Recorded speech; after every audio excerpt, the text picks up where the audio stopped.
if the guy gets by you. The whole thing about defense is the guy guarding the ball has to keep the ball in front of him. So if you're down the floor guarding the basketball and it gets by you, then you've got your defense scrambling to try and protect the rim. But also keep in mind, if you're fouling a lot, you're putting the other team in bonus that much earlier.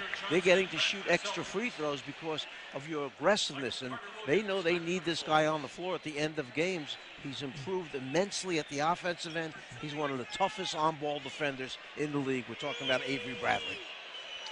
Michael Carter-Williams checking back in, making his Bulls debut. Played 6 minutes in the first half. And for more on Michael Carter-Williams, let's check in with Kristen.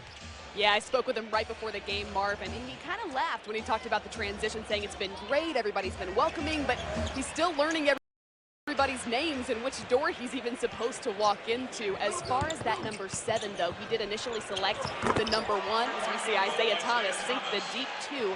Michael Carter-Williams told me he wanted to start on the same page with the Chicago Bulls fan base. He didn't want to start the season with any controversy, so he is rocking the number 7 for the first time in his career, Marv. All right, Kristen, and Taj Gibson right back.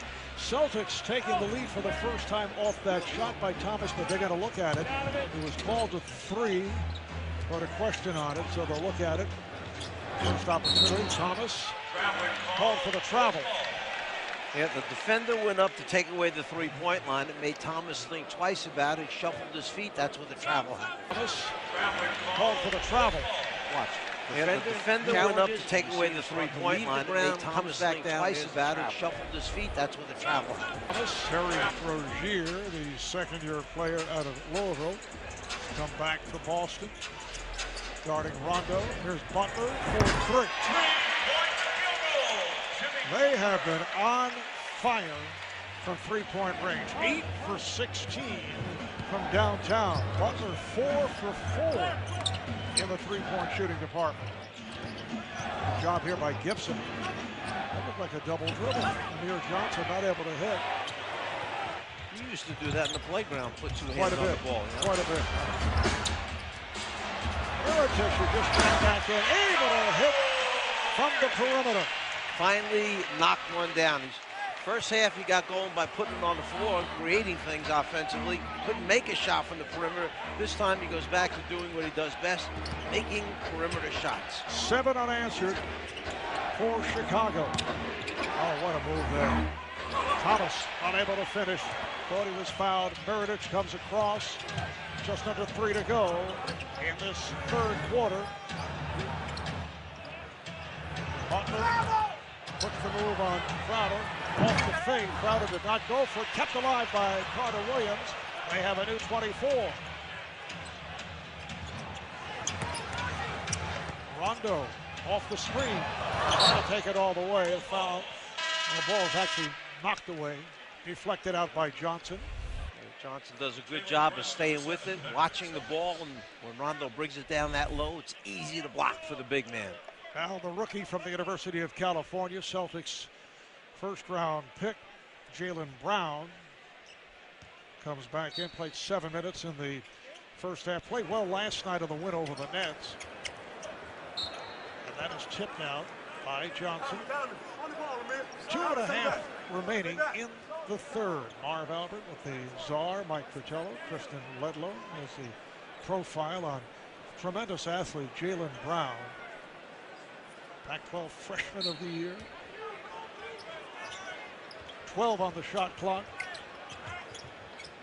Mirotic played by Rozier. A lot of switching throughout the game at both ends. Here's Butler with 3. He'd hit his previous 4 from beyond the three-point line. Size of Johnson forced him to think twice. He never got into the ribbon, never got his legs into that shot. Rozier, yes. Terry Rozier.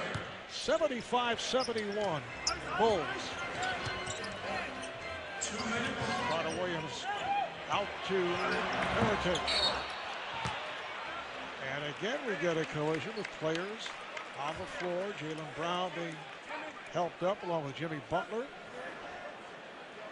And Brown is called for the foul. Oh, Jaylen Brown, just 2 days ago, turned 20 years old. came in, started this season as a 19-year-old going to camp with the Celtics. So this young man with tremendous athletic potential, just a youngster. Played a year at the University of California. He is so gifted athletically, a solid defender even at this point. They feel that the offense will eventually come. Plus, when the two players you mentioned, Smart and Olynyk, come back, that drops him down the ladder a little bit further. So will he be able to earn regular minutes when they've got their full complement of players?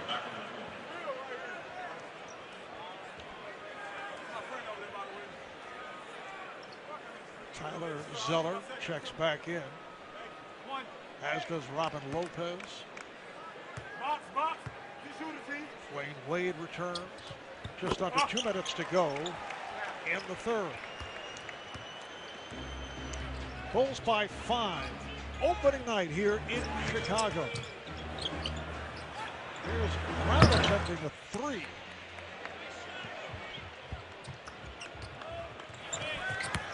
Wade had an outstanding first half. Heritage. Catch there by Lopez. It was a tough pass to handle, and Lopez drew the foul. Boy, both of these teams do a good job when they put it on the floor, get in the seam, and see that next defender rotating. They know exactly where to look for their next pass. Foul committed by Zeller. So the Celtics are over the foul limit. But McDermott getting set to check back in. Earlier, the announcement made by the Bulls in a move that was anticipated the past couple of days. They signed former Celtic R.J. Hunter, who was selected in the first round by Boston 2 seasons back. Played 36 games last year for the Celtics, so limited action. Had a stellar career at Georgia State University. So now with that signing, Chicago's roster is at 15. And it came down to a very, very tough decision. The guy that was kept on the roster was James Young,